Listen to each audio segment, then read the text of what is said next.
Je suis une femme au foyer de 29 ans, mais s'il vous plaît ne me cantonnez pas à ce rôle pour le moment. Je suis impliquée dans diverses activités, bien que rien ne semble durer. La routine ? Ce n'est pas vraiment mon truc. Néanmoins, je travaille dur et gagne mon propre argent, même si ce n'est pas autant que Ren. En parlant de Ren, c'est mon mari depuis 2 ans, un radiologue intelligent, mais une décennie plus âgé, à 39 ans.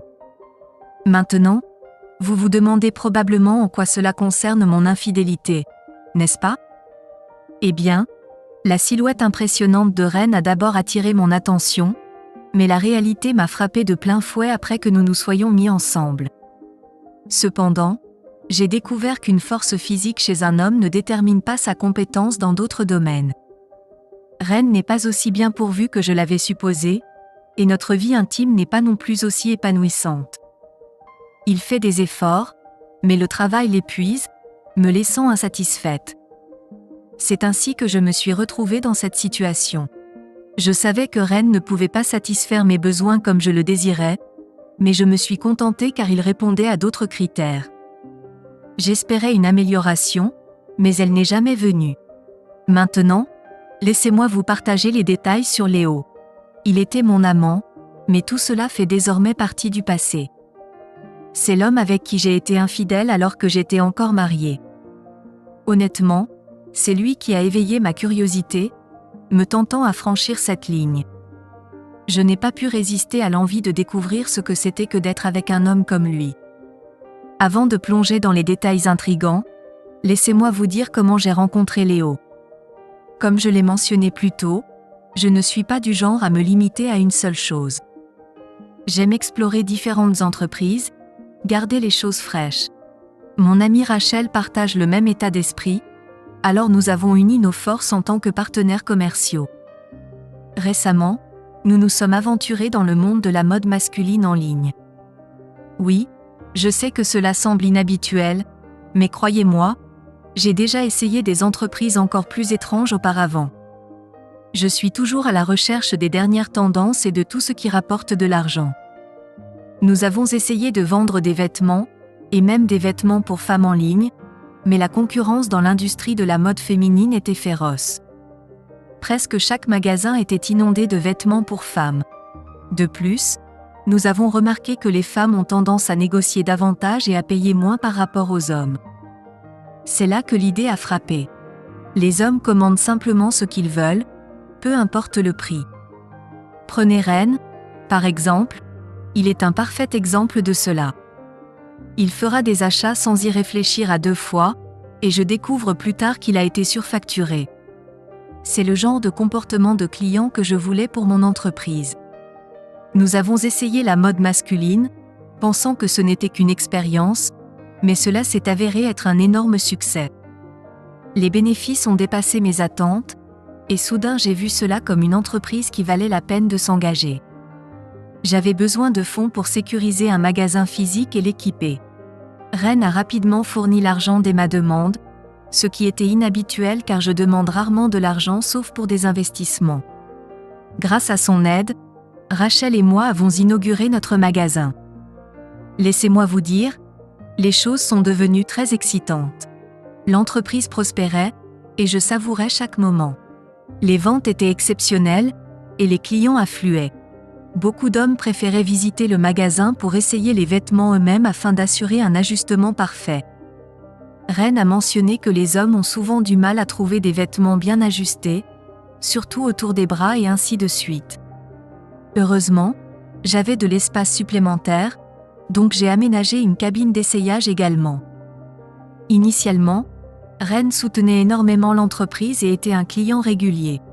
Cependant, du jour au lendemain, il a commencé à exprimer son opinion selon laquelle une femme ne devrait pas vendre des vêtements pour hommes. Au début, je l'ai ignoré, mais cela a commencé à causer des tensions dans notre mariage. Avec du recul, j'aurais aimé avoir écouté ses paroles. Sans cette entreprise de vêtements, je n'aurais jamais rencontré Léo. Léo était un client régulier qui achetait généralement des chaussures et des cravates dans notre magasin en ligne. Nos transactions se faisaient principalement via Instagram, donc il n'avait jamais à visiter le magasin en personne. Cependant, un jour, il a décidé de venir en personne, préoccupé par des problèmes de taille.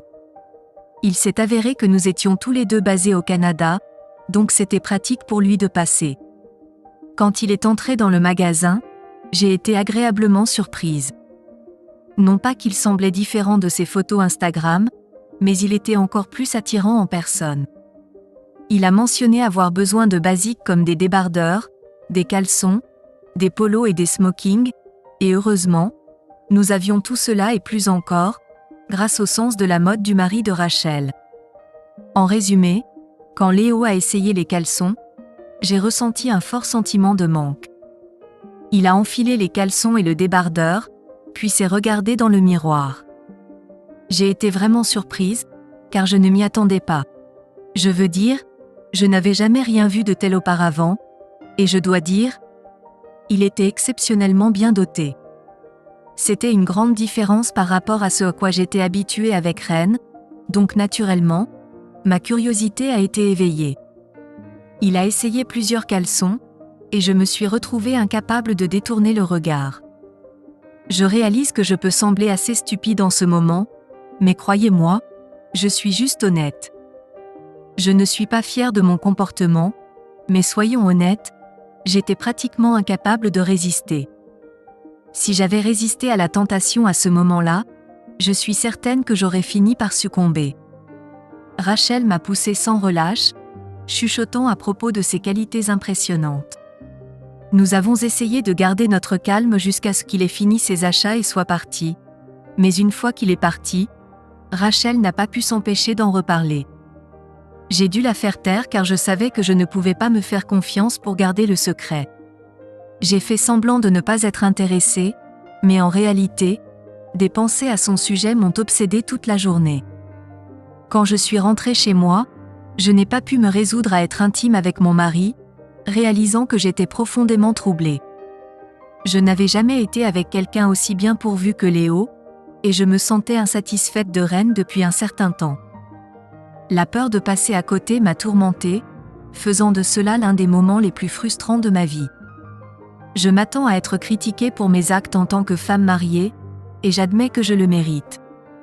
Je n'aurais pas dû entretenir des pensées à propos de quelqu'un d'autre que mon mari, mais la curiosité était écrasante. Je me sentais obligée de satisfaire ma curiosité après avoir eu l'impression de passer à côté pendant si longtemps. Un jour, j'ai cédé et décidé de contacter Léo, ce qui a initié notre conversation informelle.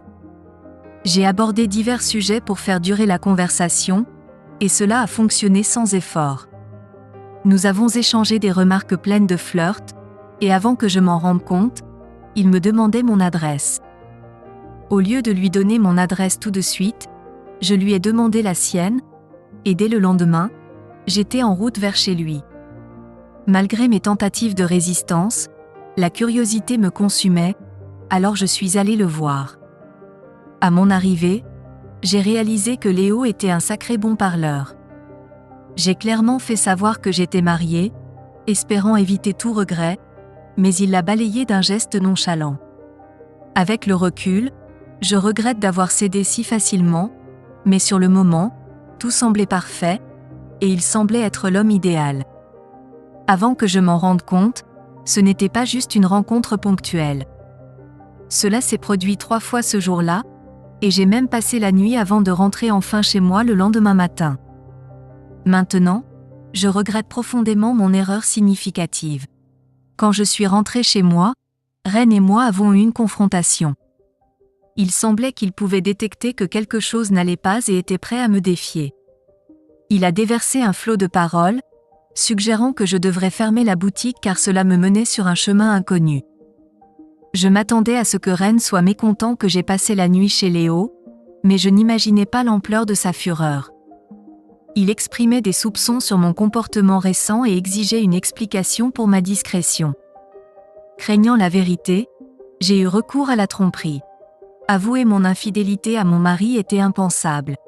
Je redoutais les dommages potentiels à notre mariage et la perte du seul élément stable de ma vie. Je me sentais piégée dans un mariage qui ne s'était pas déroulé comme je l'avais espéré, et j'ai donc dissimulé mon infidélité. J'ai choisi de garder mon indiscrétion cachée, pensant que c'était la solution la plus sûre. Je supposais que je ne recroiserais jamais Léo et j'ai continué ma routine quotidienne comme si rien ne s'était passé. Je me suis abstenue de me confier à Rachel, malgré notre partenariat commercial, par manque de confiance. Cacher la vérité s'est avéré être une erreur, car elle a fini par refaire surface pour me hanter. J'ai appris à mes dépens que la tromperie n'est jamais la solution et que la vérité finit toujours par émerger.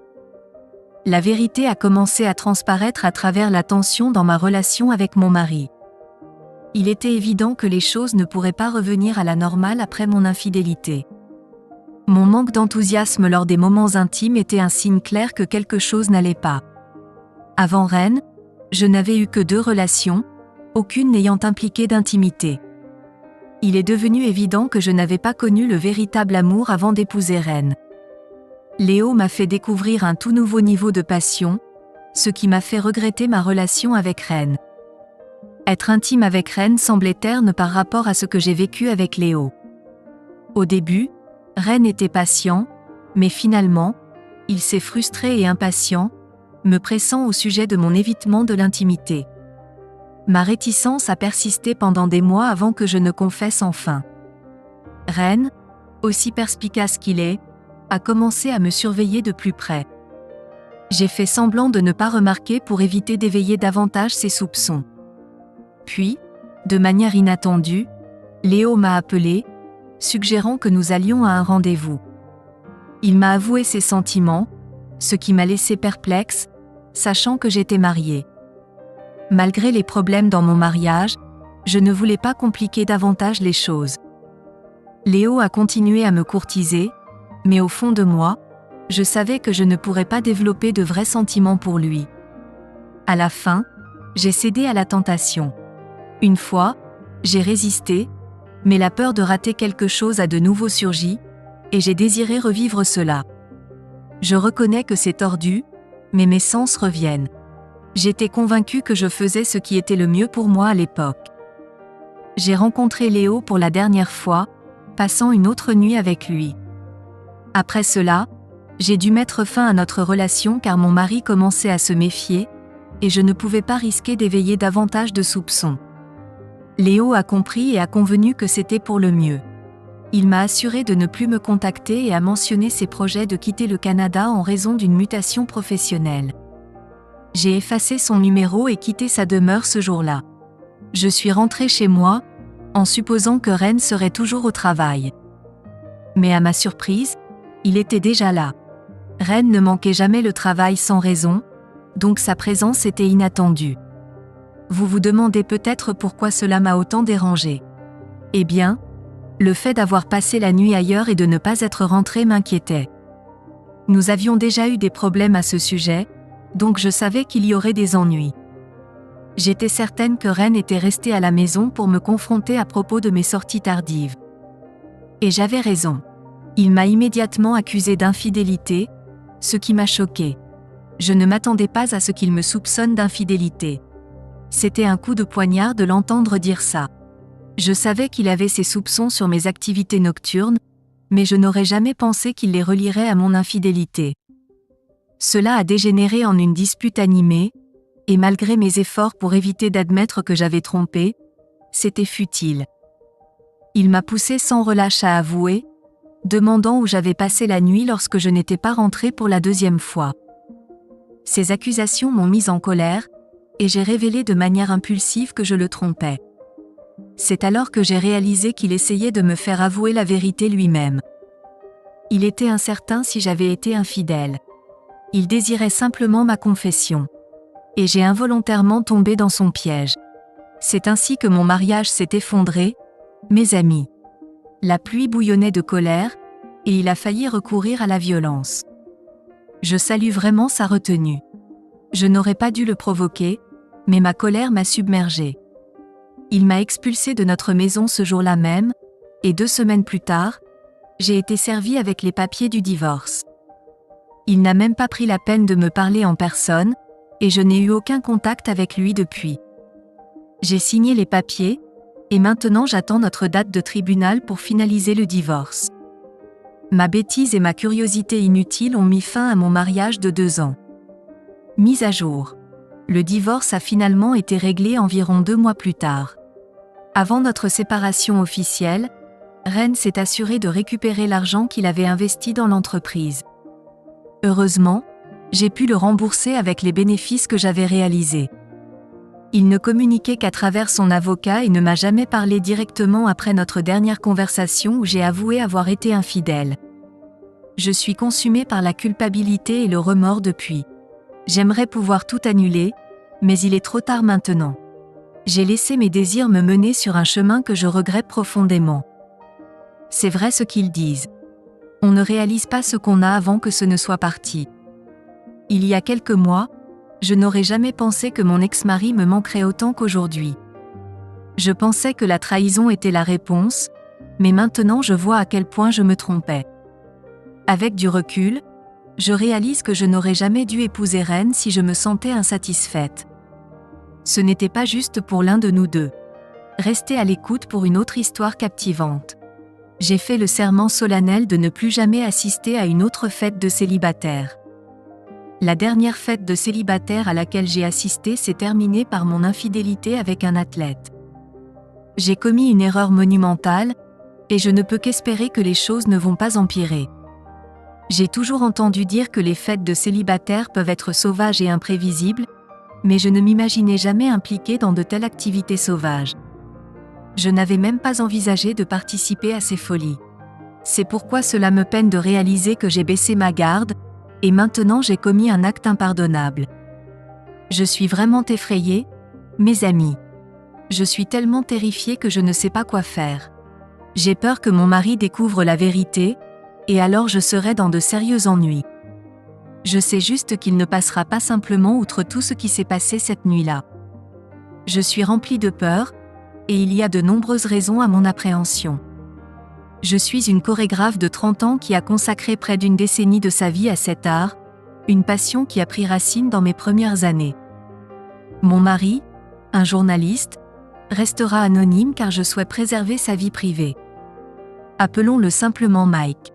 Il a 32 ans et possède une passion inébranlable pour le journalisme. Il peut sembler que c'est une association inhabituelle, une danseuse et un journaliste, et je me demande souvent comment nous en sommes arrivés là malgré nos professions très différentes.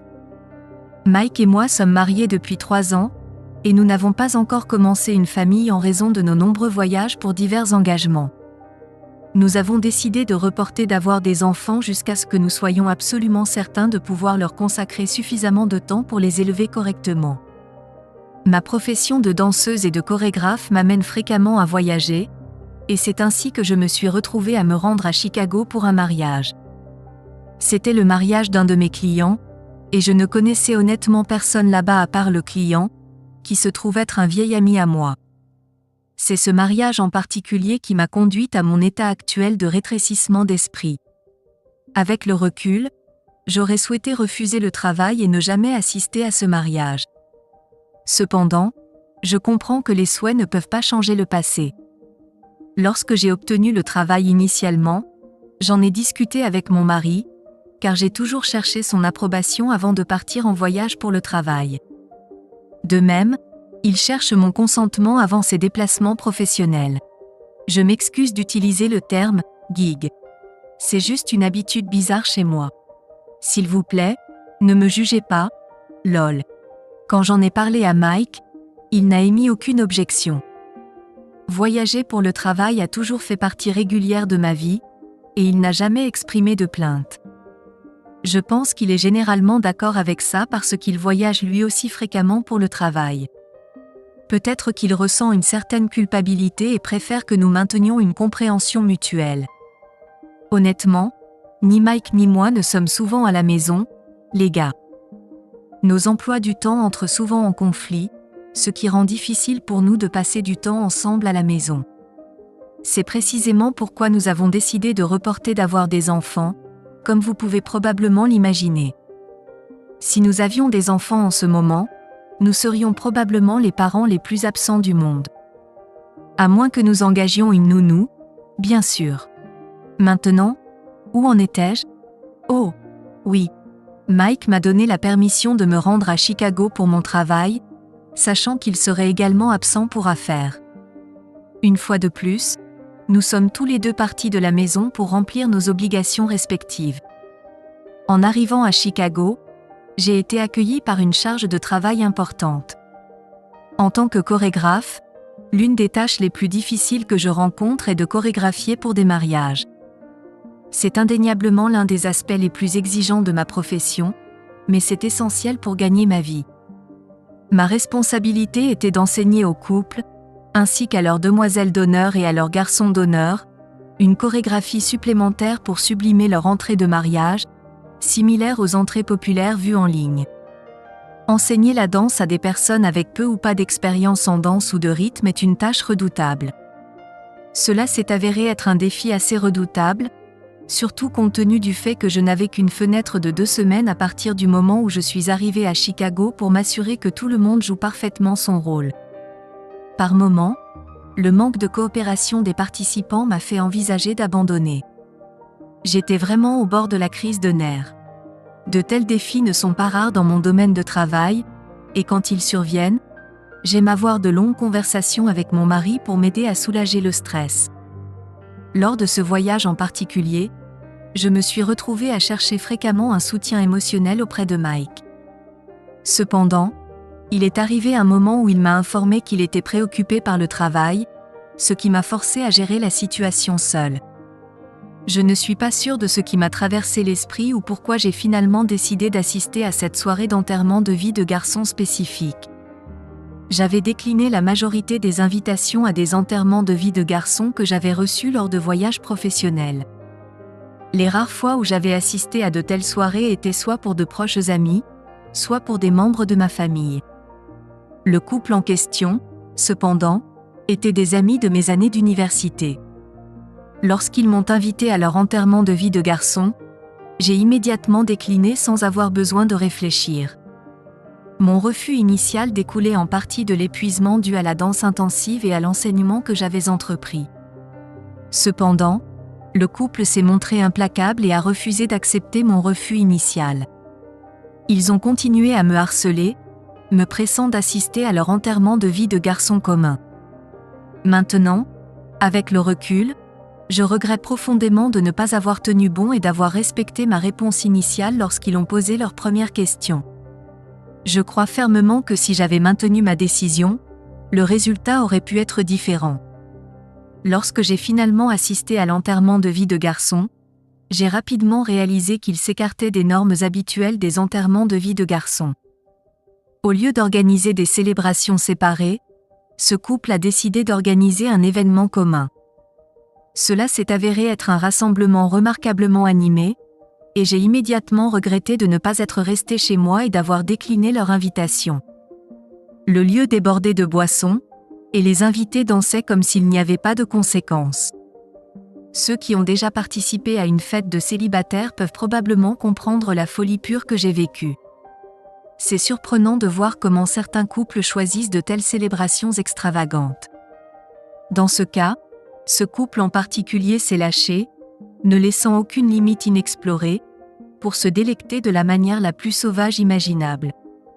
Je me sentais complètement déplacée et je n'ai pas hésité à demander à partir tôt. Le seul problème était que j'avais utilisé la voiture du couple pour me rendre au club, et ils étaient mon moyen de transport. Comme je ne visitais pas souvent la ville, ma connaissance de Chicago était limitée. Au début, j'ai pensé à demander au couple de me réserver un taxi et de me donner des instructions claires sur l'endroit où me déposer. Cependant, j'ai décidé de ne pas le faire, pensant que ce serait impoli d'interrompre leur plaisir et ne voulant pas imposer ou me retrouver dans une situation gênante. Ma peur d'être conduite vers un endroit inconnu par un chauffeur de taxi dans une ville que je ne connaissais pas bien a également influencé ma décision. Je fais partie de la catégorie de femmes qui ont tendance à suranalyser chaque détail et à lire trop de choses dans les situations. Je peux facilement devenir excessivement méfiante même pour les détails les plus mineurs, et je vous fournirai une multitude de raisons pour justifier mes inquiétudes. En cette occasion particulière, J'ai pris la décision de rester à la fête et de faire de mon mieux pour endurer jusqu'à ce que le couple soit prêt à partir. J'avais le pressentiment que leur départ n'aurait pas lieu tôt car ils ne montraient aucune inclination à quitter la fête prématurément. J'ai passé mon temps à me promener et à goûter aux différents plats exposés. J'ai une passion inébranlable pour la bonne nourriture et je ne veux jamais manquer une occasion de me faire plaisir. Pendant que je parcourais le lieu, me servant de toutes les délices culinaires que je pouvais trouver, un monsieur a attiré mon attention. Il m'a fait signe de le rejoindre. Je comprends que beaucoup d'entre vous pourraient considérer cela comme un geste plutôt cliché. Pour être honnête, j'ai été agréablement surprise qu'un homme ait l'audace de faire un tel geste. Il fut un temps où j'ai naïvement pensé qu'il y avait un signe invisible sur mon front annonçant mon statut marital, et je ne m'attendais à ce qu'aucun homme s'intéresse à moi. Il s'est avéré que tout le monde ne pouvait pas immédiatement deviner que j'étais mariée. Pour être clair, je ne porte pas d'alliance, au cas où vous vous poseriez la question. Ça n'a même pas duré 6 mois avant que je ne la perde d'une manière ou d'une autre. Mon mari a connu un sort similaire, égarant également son alliance. Je suis sûre que nous ne sommes pas le seul couple dans cette situation, étant donné la nature exigeante de nos emplois. Nous savions tous les deux qu'il était presque impossible de garder une trace de quelque chose d'aussi petit qu'une bague. Les premières semaines après notre mariage, j'ai eu du mal à la garder en dansant. Il y a eu des moments où elle glissait de mon doigt, et d'autres où elle restait coincée. Chaque fois que je la perdais, je faisais des efforts sincères pour la chercher. Cependant, avec le temps, j'ai arrêté d'essayer, réalisant qu'elle serait probablement perdue pour de bon. D'un autre côté, mon mari a perdu son alliance en attendant dans la file avec ses collègues pour une entrevue importante. Les journalistes sont prêts à tout pour décrocher des interviews. Plonger leur micro dans le visage de leur sujet peut être assez chaotique. Mon mari partage souvent cela avec moi, et cela a toujours éveillé ma curiosité. Mes excuses pour la digression. Je voulais juste m'assurer que vous compreniez tous que je n'ai pas intentionnellement égaré mon alliance ou les laissé à l'hôtel. Revenons maintenant à l'histoire. Lorsque le monsieur m'a fait signe de le rejoindre, j'ai essayé de faire comme si je n'avais pas remarqué son geste. J'ai d'abord pensé qu'il pourrait être ivre et finirait par perdre tout intérêt et partir quand il en aurait assez. Cependant, il s'est avéré que je me trompais, et il a persisté. Il s'est approché de moi avec un large sourire d'oreille à oreille. Je vous jure, les amis, je dis la vérité ici. À l'époque, je croyais sincèrement qu'il était ivre, mais plus tard, j'ai découvert qu'il était complètement sobre. Contrairement à mes attentes, il ne m'a pas quitté comme je l'avais anticipé. Au contraire, il s'est présenté. Je ne divulguerai pas son vrai nom pour protéger sa vie privée. Appelons-le simplement Brandon. Brandon s'est enquis de mon nom, et je l'ai fourni sans hésitation. Je dois admettre que j'ai trouvé Brandon plutôt attirant quand il s'est approché de moi. Ses dents remarquablement blanches ont attiré mon attention, semblant avoir reçu des soins méticuleux, peut-être par le biais de procédures dentaires coûteuses. Il portait une boucle d'oreille en diamant à une oreille, ou du moins ce qui semblait être une boucle d'oreille en diamant. Je ne pouvais pas confirmer son authenticité. Il semblait être quelqu'un qui investit une somme importante dans son apparence. Je ne comprenais pas pourquoi il voulait soudainement me parler, mais je n'ai pas rejeté ses avances.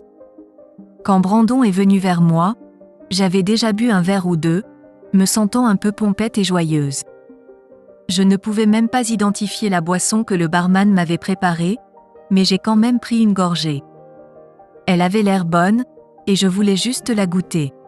Mais il est vite devenu évident qu'elle était forte. Brandon a commencé notre conversation par des discussions informelles. Il a demandé si j'avais un lien avec le couple, et j'ai dit que j'étais leur chorégraphe. J'ai demandé quelle était sa relation avec le couple, et il a dit qu'il était un cousin éloigné du marié.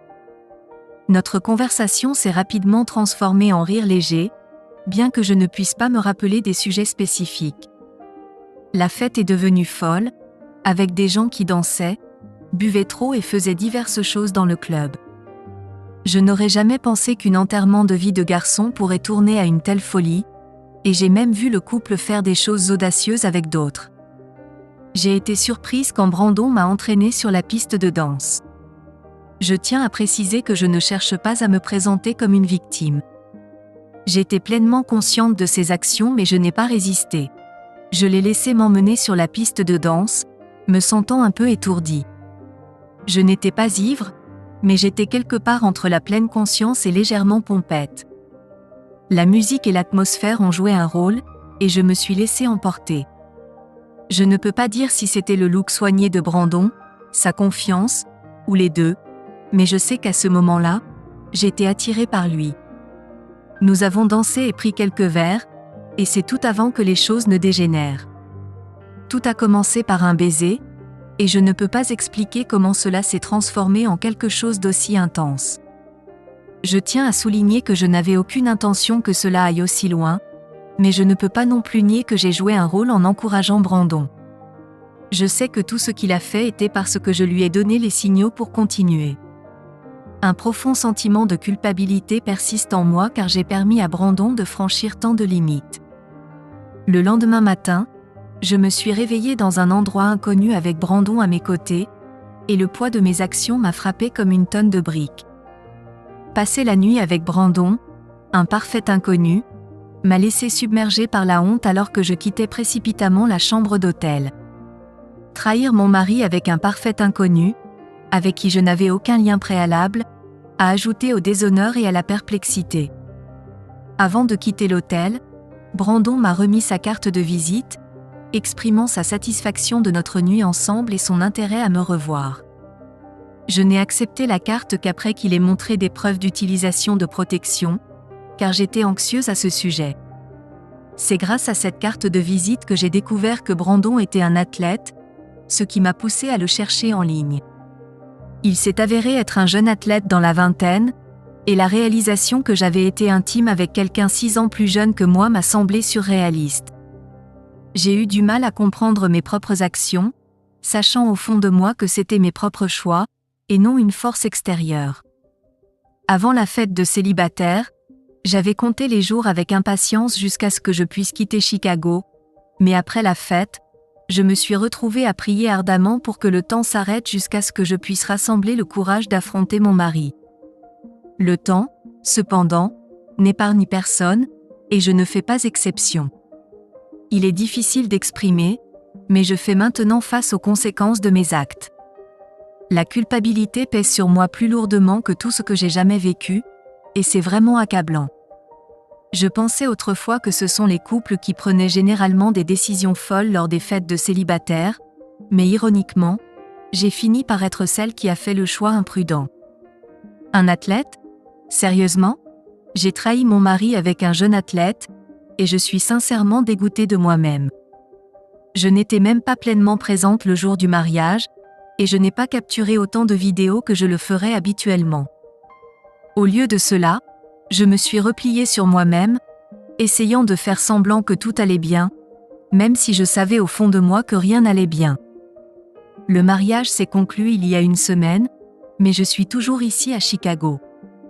Je n'ai pas le courage de partir pour le moment. Au cours des derniers jours, mon mari a essayé de me joindre de manière persistante, mais j'ai délibérément évité de répondre à ses appels. Je peine à trouver le courage de lui dire la vérité. Malgré ma réticence, je n'ai pas d'autre choix que de rentrer à la maison demain. Je suis dans une situation difficile et j'ai besoin de ton aide. Pour être honnête, je ne veux pas qu'il découvre la vérité. Je l'aime toujours et je regrette profondément mes actes. L'idée de le perdre est insupportable. J'ai commis une énorme erreur et je sais que je suis égoïste, mais j'ai besoin de ton soutien. Mise à jour. J'ai été découverte par Mike. J'espérais que le temps atténuerait mes problèmes, mais il n'a fait qu'empirer les choses. On dit que le temps guérit, mais pour moi, il a creusé la blessure. Ironiquement, ce n'est même pas ma blessure à la base. C'est moi qui ai ruiné mon mariage avec mon comportement imprudent. Je devais finalement rentrer à la maison, malgré mon désir de rester à Chicago. Il m'a fallu beaucoup de courage pour affronter la réalité. Le coup d'un hôtel à Chicago m'a rappelé de manière brutale de rentrer. À mon retour, j'ai été soulagée de constater que mon mari était parti en voyage d'affaires. Cela m'a donné un peu de temps pour réfléchir. J'étais dans le déni, mais j'ai réalisé que cela empirait les choses. J'ai lu vos commentaires, mais ils ont eu un impact négatif sur moi. Certains étaient blessants, et je sais que je méritais les critiques. Partager mon histoire sur Reddit était une première pour moi, et j'espère que ce sera la dernière. Tu te souviens quand j'ai mentionné avoir ignoré les appels de mon mari ? Il a laissé plusieurs messages vocaux, et je les ai enfin écoutés après avoir rassemblé mes pensées. Il semblait souvent visiblement contrarié dans la plupart de ses messages, exprimant à plusieurs reprises sa frustration face à mon comportement mystérieux de ne pas répondre à ses appels ou à ses messages. Cependant, c'est le dernier message vocal qui a réellement dévoilé la profondeur de sa colère, car il était furieux et a même menacé de se rendre à Chicago si je ne lui rendais pas son appel. Au début, j'ai ignoré sa menace, en supposant que ce n'était qu'une menace en l'air qu'il ne suivrait pas, mais au moment où j'ai réellement écouté ce dernier message, j'étais déjà sorti de Chicago. Heureusement, il a également mentionné qu'il devait partir pour le travail, ce qui l'a empêché de mettre sa menace à exécution. Après avoir lu de nombreux commentaires sur Reddit, j'ai finalement décidé de tout avouer à mon mari, réalisant que lui cacher la vérité ne ferait que me faire passer pour une personne égoïste et trompeuse, et que je devais assumer mes actes. Je ne prétendrais pas avoir décidé de dire la vérité juste à cause de la pression extérieure. Cela a nécessité beaucoup d'introspection et de voir les choses sous différents angles pour faire ce choix. J'ai fini par reconnaître qu'il était égoïste de tromper mon mari et de penser qu'il était acceptable de lui cacher la vérité. Comme de nombreuses personnes l'ont justement souligné dans les commentaires, j'ai admis que je m'étais comporté de manière arrogante, et ce n'est pas correct. Tromper est une chose, mais tenter de dissimuler la vérité ne fait qu'aggraver le problème. Lorsque cette épreuve prendra fin et que la vérité sera enfin révélée, je ne veux pas qu'il finisse par me mépriser. L'un des facteurs qui m'ont finalement poussé à avouer la vérité a été les messages persistants de l'athlète, qui avait obtenu mon numéro de téléphone par l'intermédiaire du marié, qui se trouvait être son cousin éloigné. Lorsque j'ai demandé comment il avait obtenu mon numéro, il a avoué avoir trompé le marié en prétendant me recruter pour un événement, et dès que j'ai découvert la source, je l'ai bloqué immédiatement. Cependant, il a continué à me contacter en utilisant différents numéros, et j'ai finalement fini par éteindre complètement mon téléphone et en utiliser un autre avec une carte SIM différente, car j'étais fatigué de ces appels incessants. Chaque fois qu'il a tenté de me contacter, cela a été un douloureux rappel de mes terribles actions, comme s'il était une présence indésirable que je ne pouvais pas éloigner. À un moment donné, après avoir rallumé mon téléphone, j'ai remarqué qu'il avait cessé de m'envoyer des messages et de m'appeler. J'ai pris la décision d'effacer tous les journaux d'appel et les messages textes qu'il avait envoyés, me permettant ainsi d'utiliser à nouveau ma carte SIM d'origine. Après seulement une semaine, mon mari est revenu de son voyage de travail et m'a immédiatement demandé une conversation sérieuse. J'étais surprise et anxieuse, pensant qu'il avait d'une manière ou d'une autre découvert la vérité, mais la conversation ne s'est pas déroulée comme je l'avais prévu. Bien que ce fût l'occasion parfaite de me confesser, je n'ai pas pu rassembler le courage de le faire à ce moment-là. Au lieu de cela, je me suis excusée et j'ai expliqué que j'étais tombée malade à Chicago, mais je doutais de ma propre explication. Sa colère était évidente, et il ne m'a pas parlé de toute la journée après son retour. Ce jour-là, je cherchais du réconfort dans la salle de bain et je pleurais sans pouvoir me retenir, me remettant en question et redoutant sa réaction lorsqu'il découvrirait inévitablement ma faute. J'ai réalisé que le pardon était improbable, commençant lentement à accepter cette dure réalité. Même si je m'étais préparée à me confesser, j'étais encore mal préparée pour le moment où il découvrirait la vérité. Le choc et l'anxiété m'ont submergée lorsqu'il m'a confrontée, intensifiant mes regrets de ne pas m'être confessée plus tôt. C'était un samedi matin où nous étions tous les deux à la maison, une occurrence inhabituelle compte tenu de nos emplois du temps chargés. La colère de mon mari persistait, et nous n'avions pas échangé un mot depuis un certain temps. J'ai préparé le déjeuner et je lui ai servi dans le salon pendant qu'il regardait la télévision, ne m'attendant jamais à son geste soudain de pousser violemment l'assiette jusqu'à ce qu'elle se brise par terre. J'ai été tellement surprise que j'ai failli marcher sur les morceaux brisés en m'énervant et en remettant en question son comportement enfantin. C'était stupide de ma part de penser que je pouvais le réprimander. Peu savais-je que j'allais avoir une révélation choquante. À ma grande surprise, il a récupéré son téléphone, a augmenté la luminosité, et me l'a tendu. Alors que je peinais à voir ce qu'il voulait me montrer, j'étais sans voix. L'écran affichait des captures d'écran de messages textes récents de Brandon. Les dates de ces messages indiquaient qu'ils étaient récents, me laissant choquée que Mike ait réussi à capturer des textes dont je n'avais même pas connaissance. J'avais sous-estimé l'intelligence de mon mari, malgré sa profession de journaliste, que j'avais momentanément oublié au milieu de mes tourments personnels. Les messages étaient si récents que j'étais sûre qu'ils n'étaient pas les mêmes supprimés. Il m'est apparu qu'il avait accédé à mon téléphone sans que je le sache pour obtenir ces textes compromettants. Parmi les messages se trouvaient des mots que je ne peux pas me résoudre à répéter entièrement, mais l'un d'eux disait « Je n'arrive pas à oublier cette nuit même si j'ai essayé. S'il te plaît, arrête de m'ignorer pour que je puisse te revoir. » L'embarras de mon mari lisant ces messages révoltants m'a submergée. Brandon s'était estompé de mes pensées car il avait cessé de m'envoyer des messages. J'avais omis de vérifier mon téléphone, préoccupée à trouver le courage de confesser la vérité à mon mari. Il ne m'était pas venu à l'esprit de supprimer les textes. En fait, je n'étais même pas au courant de leur existence. Lorsque Mike a présenté les messages, j'ai été tellement surprise que je n'ai pas pu bouger, fixée sur mon téléphone comme s'il détenait la clé du salut de la situation que j'avais créée. Mike a secoué la tête et a exprimé sa déception, crachant par dédain par terre. Il m'a accusé d'avoir jeté sans scrupule sa confiance, se lamentant sur la façon dont des femmes comme moi érodent la confiance que les maris ont envers leurs femmes. Regrettant, il a exprimé son remords d'avoir jamais accordé la liberté de travailler comme je le voulais.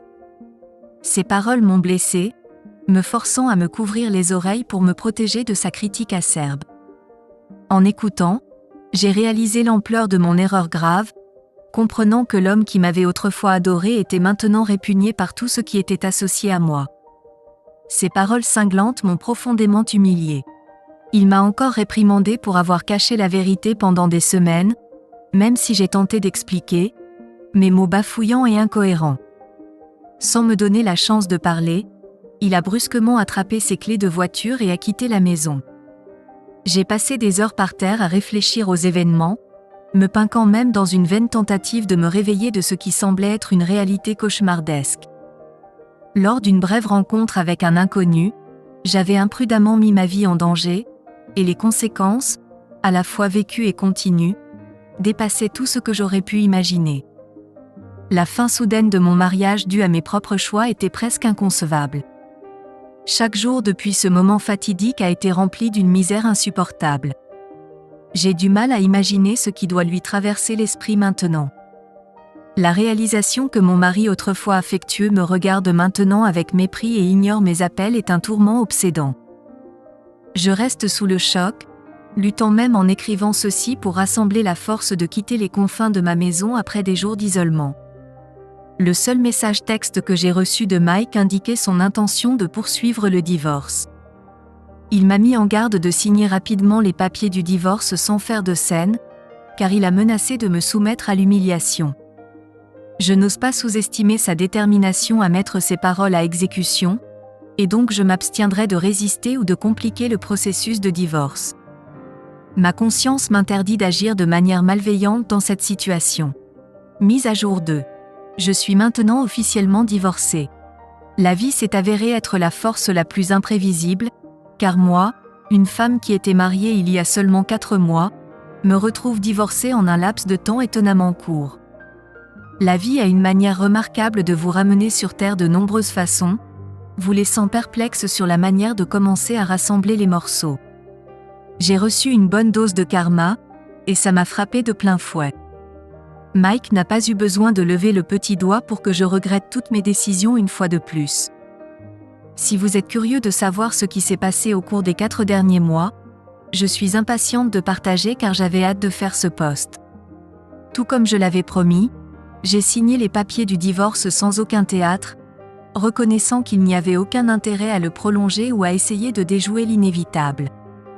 Comme nous vivions dans un appartement loué et que nous n'avions pas de maison, il n'y a pas eu de dispute concernant les biens et autres. Je suis également reconnaissante que nous n'ayons pas encore fondé de famille. Sinon, la séparation aurait été bien plus douloureuse. J'ai déménagé de l'appartement car je ne pouvais pas me le permettre seule, malgré la décision de Mike de partir. Je suis retournée chez ma tante où je vivais avant de me marier. Elle a été une figure maternelle pour moi, bien que je doive admettre qu'elle n'était pas contente de moi. Les voisins et connaissances ont répandu des rumeurs, donnant leur propre version embellie des événements. Je n'ai pas pris la peine de contester ou de changer leurs histoires car, honnêtement, je ne voyais pas l'intérêt. Alors que certains peuvent exagérer et ajouter un drame inutile, j'ai accepté qu'ils ne mentaient pas, et je l'ai bien cherché. Si seulement j'étais restée fidèle à mon mari et n'avais pas cherché de compagnie ailleurs, je n'aurais pas eu à endurer l'embarras et devenir l'objet de moqueries. Certaines personnes vont même jusqu'à dire que je suis un « produit abîmé », quand elles pensent que je ne fais pas attention. Cependant, aucun de ces jugements ne m'a autant affecté que la prise de conscience de mes propres actions. Je vis avec des regrets chaque jour, et je ne suis pas sûre que la stigmatisation s'effacera un jour. Il semble que tout le quartier soit bien au courant de toute l'histoire, et je doute qu'un homme puisse entrer dans la région sans entendre les rumeurs. Ma tante me rappelle souvent que ces rumeurs pourraient entraver mes chances de me remarier. Cela fait maintenant 4 mois, j'ai reconnu mon erreur et j'ai avancé. J'ai passé suffisamment de temps à me morfondre et j'ai compris que ressasser des regrets et revivre le passé ne changera rien. Mike a avancé dans sa vie, et je mérite la même opportunité. J'ai une carrière à reprendre, et je dois saisir les opportunités qui se présentent à moi. J'ai tiré ma leçon, ce qui a été une expérience précieuse, mais cela ne signifie pas que je doive m'attarder dans le passé. J'ai informé ma tante que j'ai l'intention de rester chez elle pendant seulement 2 mois de plus avant de déménager à New York. J'ai économisé suffisamment d'argent pour ouvrir un studio de danse et un bureau, facilitant mes interactions avec les clients. J'ai coupé court à tous les commérages, même lorsque ma tante et d'autres membres de ma famille essaient de me tenir au courant des activités de mon par exemple. Je leur dis systématiquement que cela ne m'intéresse pas car je n'ai aucune intention de revisiter ces souvenirs. Je travaille actuellement à trouver un logement à New York avant mon déménagement. Brandon a cessé de me contacter 2 mois avant que le divorce ne soit finalisé, et j'ai trouvé la paix depuis. J'espère sincèrement que personne ne commettra les mêmes erreurs que moi, et les femmes devraient s'efforcer d'être plus attentives et de considérer les conséquences de leurs actions avant de fréquenter quelqu'un de sexe opposé. N'oubliez pas de rester en sécurité lors des enterrements de vie de garçons. Restez à l'écoute car nous passons à une autre histoire intéressante. J'ai commis une grave erreur, et en raison de mes croyances égoïstes, j'ai perdu le seul homme que j'ai jamais aimé. Causer de la douleur lui fait du mal d'une manière indescriptible. C'est encore plus déchirant de réaliser qu'il est parti de ma vie pour toujours. J'avais espéré que nous pourrions surmonter mes erreurs ensemble. J'avais un partenaire aimant et un ami, mais je l'ai bêtement sacrifié pour des rencontres sans signification avec des hommes aléatoires. Quand j'avais seulement 20 ans, j'ai rencontré mon futur mari, Donnie, à la bibliothèque.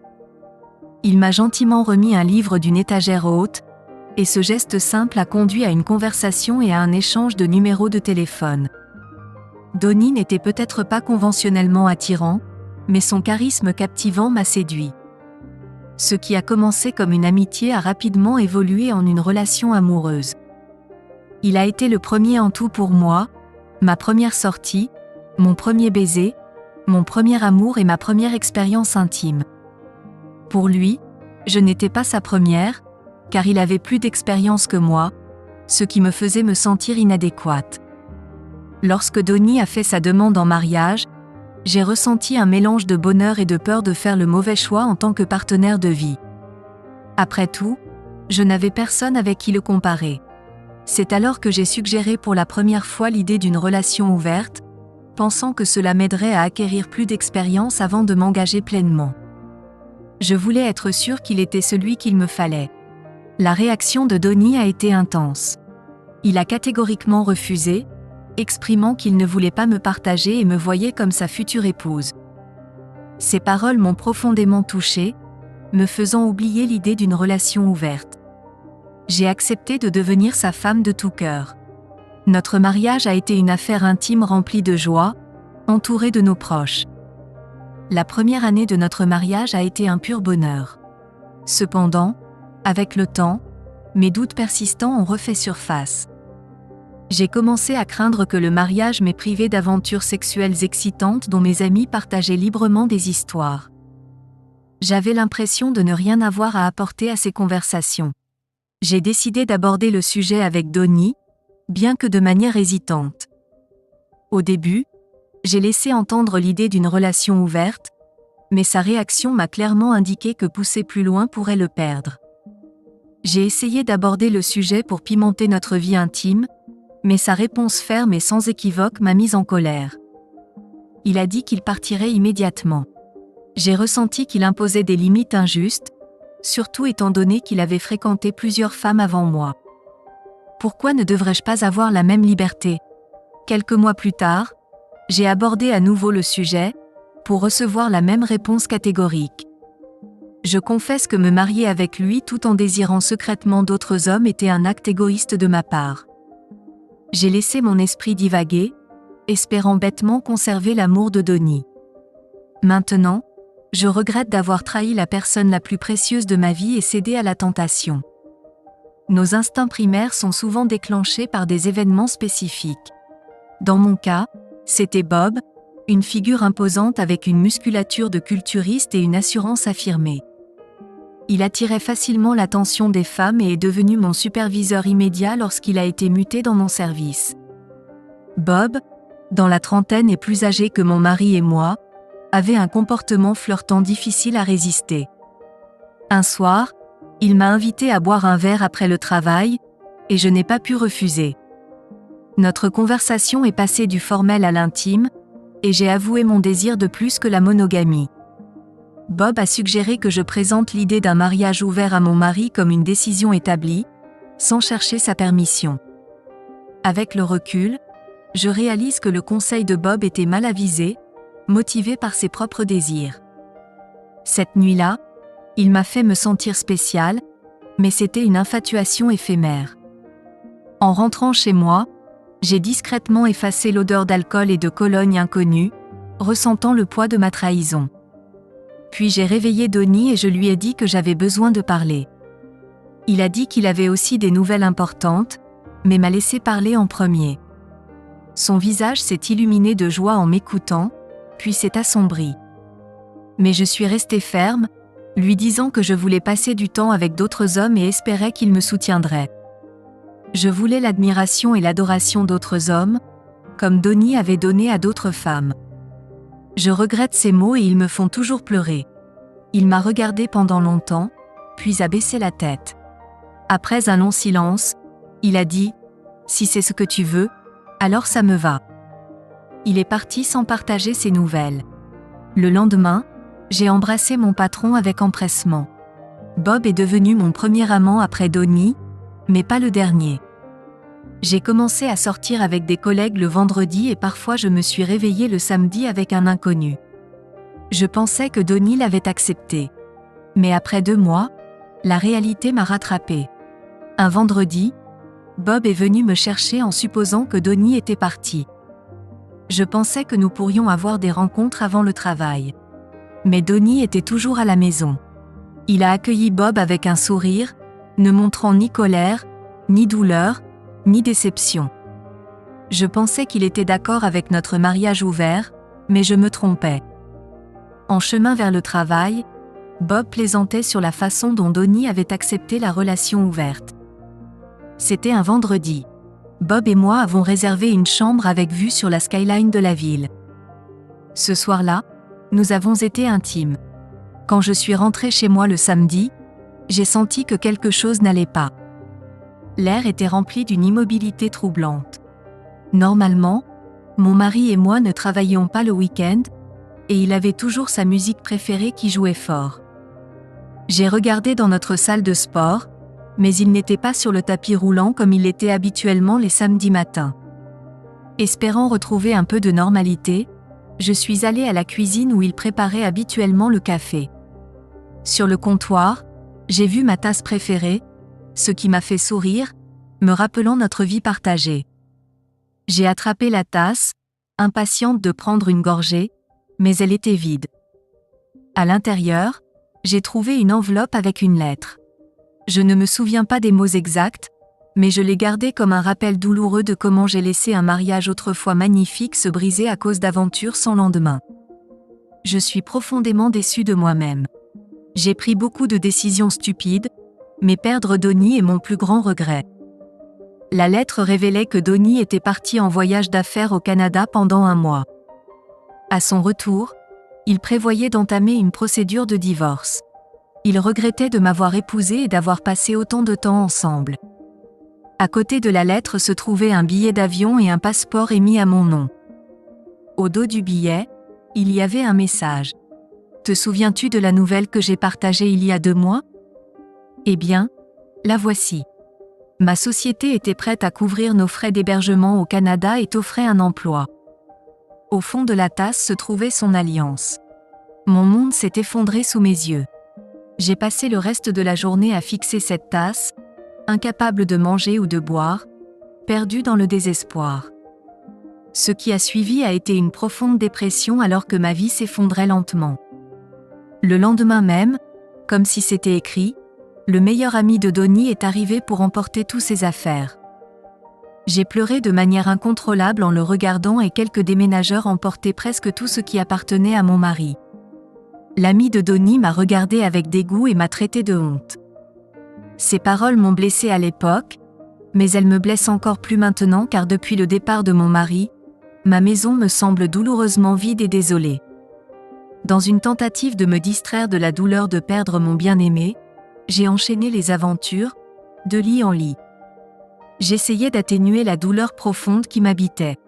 Puis, à peine 1 semaine après que tout se soit effondré, Bob a soumis une demande de mutation.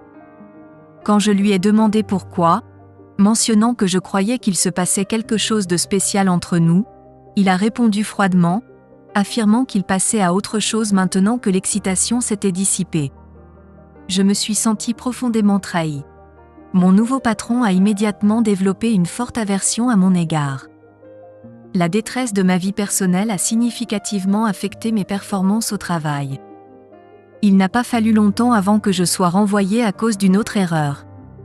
Mes parents et mes amis se sont complètement distanciés de moi.